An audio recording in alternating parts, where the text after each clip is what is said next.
ಅನೇಕ ಶಾಸ್ತ್ರವ ಅನಾಯಾಸದಿಂದ ಸನಾತರಿಗೆ ಪೇಳಿ, ಅನೇಕ ಶಾಸ್ತ್ರವ ಅನಾಯಾಸದಿಂದ ಸನಾತರಿಗೆ ಪೇಳಿ, ಅನುಕೂಲವರ ಗೋಕುಲವಾಸಗೆ, ಅನುಕೂಲವರ ಗೋಕುಲವಾಸಗೆ ಪ್ರಣಾಮ ಮಾಡಿದ ಧೀರರ ಕಂಡೆ ಕಂಡೆ ವಾದಿರಾಜರ.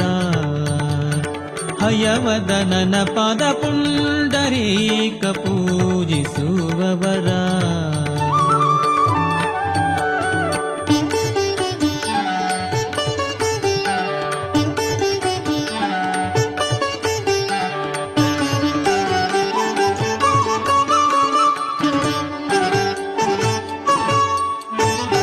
ಶೂರತನದಲ್ಲಿ ವೀರಸೇನರ